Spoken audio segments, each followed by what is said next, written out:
projet constituant. Le projet constituant, disons, mis sur la table par Christian Lapointe, est un projet qui, de toute évidence, dès le départ, se voulait un projet citoyen. Pourquoi? Parce que le choix même des constituants et des constituantes se faisait à partir d'un exercice gravitant autour d'un tirage au sort, amenant un certain nombre de personnes tirées au sort de motiver leur participation, puis des choix effectués à partir de lettres de motivation démontrant un intérêt, puis probablement une capacité aussi de participer aux travaux de façon active et dynamique, parce qu'il y avait une capacité de compréhension des textes, de la lecture, donc un niveau d'alphabétisation suffisant pour pouvoir participer à un exercice citoyen comme celui-là. Et l'objectif, c'était aussi d'avoir une constituante très représentative, diversité, ce qui nous a valu d'avoir une parité homme-femme, sauf qu'à la fin, il y a eu une femme qui s'est désistée de telle sorte que lorsqu'on a voté le texte, il y avait 41 votes, donc 21 hommes et 20 femmes, alors qu'à l'origine, on avait une parité parfaite. Vous savez qu'il y avait des gens qui ressortissaient de la communauté anglophone, il y avait des gens issus des communautés immigrantes, il y avait des métis, mais il n'y avait pas de gens qui étaient issus de nations autochtones, bien qu'au départ, il y en avait, mais ils n'ont pas voulu participer à un certain moment, ce qui démontrait une certaine difficulté d'attirer des personnes appartenant à des nations autochtones dans un exercice visant à doter le Québec de sa propre constitution.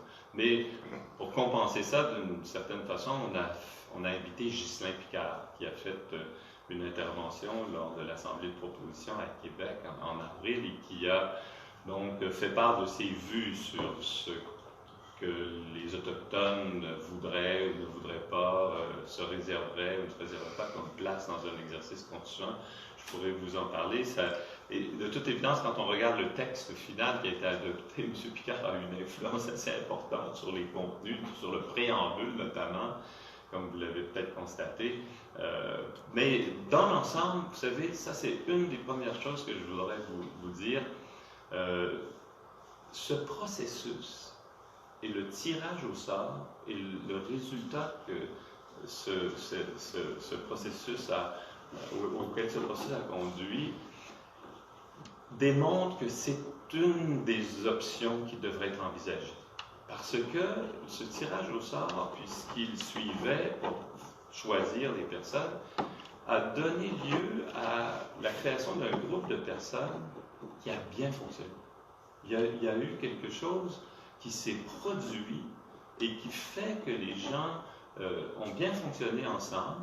Alors l'idée que le tirage au sort, ça mène nécessairement à des résultats qui ne sont pas probants, puis il y a des gens qui ne sont pas compétents, puis qui ne sont pas capables de faire ce travail. Ben, moi, je viens d'avoir la démonstration que ce n'était pas des objections valides dans un processus qui a été très, très bien conduit avec l'aide de Léger Marketing de façon scientifique. Mais le résultat a été qu'il y a eu, comme je l'ai dit, un processus d'habilitation. Ça, c'est le bon mot en français pour traduire le empowerment. Là. Un processus à travers lequel ces citoyens, ces citoyennes, tirés au sort, qui ont eu quand même une formation, puisqu'on a fait une formation avec des constitutionnalistes lors de l'Assemblée d'inauguration, on a fait des travaux en commission thématique avec un certain nombre d'autres spécialistes.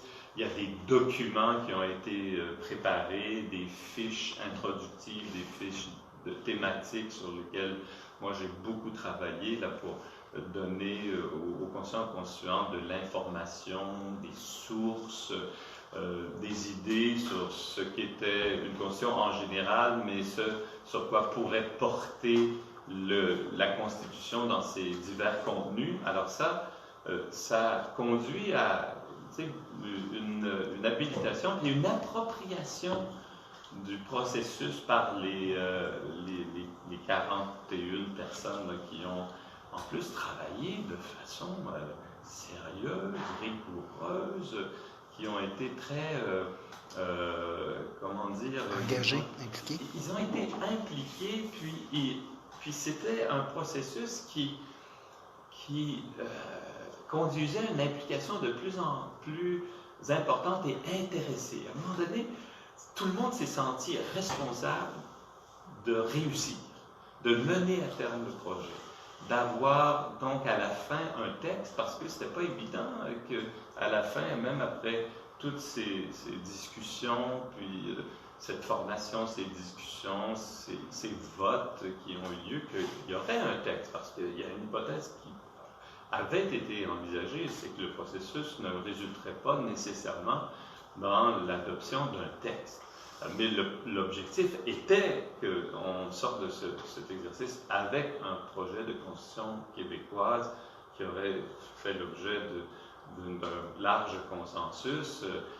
Et c'est le cas. Hein. Vous savez qu'au moment où il y a eu le vote sur le texte par la voie électronique, après une délibération en ligne dont je pourrais vous parler, le vote sur le texte a été de 39 voix pour, 1 voix contre, 1 abstention. C'est quand même assez consensuel, ce texte, et c'est pas parce qu'il n'y a pas eu d'échanges, puis des échanges parfois difficiles, des vues très opposées des uns des autres, mais à un moment donné, il y a eu le sentiment qu'il fallait faire des compromis. Hein, vous avez accepté de faire un compromis sur cet article, moi je vais faire un compromis sur l'autre pour qu'à la fin, il y ait un projet. Et je crois que ça nous informe sur la dynamique potentielle d'une assemblée constituante citoyenne qui serait plus officielle, mais qui aurait été formée d'une façon similaire. Nous, on n'a pas eu à se poser la question si ça aurait été mieux qu'il y ait une constituante dont les membres auraient été élus par la population ou dont les membres auraient été désignés par le Parlement ou désignés par des organes de la société civile ou un mélange de toutes ces options. Nous, on a vécu avec le choix qui avait été fait par Christian Lapointe, orchestré par l'Institut du Nouveau Monde avec l'aide de Léger Marketing. Mais il y a d'autres formules possibles, mais si on dit aujourd'hui et on s'oppose à une formule citoyenne avec un mécanisme de tirage au sort, moi je vous dis là, que c'est une objection qui ne tient pas, qui ne tient plus. Alors, quelle serait la meilleure option qu'un Parlement choisirait lorsqu'il adopterait une loi visant à créer une constituante? Ça va faire l'objet d'un Parlement, mais moi, aujourd'hui, après cette expérience, je souhaiterais éminemment que l'une des options qui soit sur la table, c'est une assemblée citoyenne qui serait composée de personnes qui ont été tirées au sort avec des modalités visant à assurer sa très grande représentativité. Moi, une des choses sur lesquelles j'insisterais, même en ce jour de fête des pères, c'est qu'il y ait beaucoup de mères autour de la table, qu'il y en ait autant que de pères, pour qu'il y ait des mères et des pères de la Constitution lorsqu'il s'agira de la première Constitution du Québec.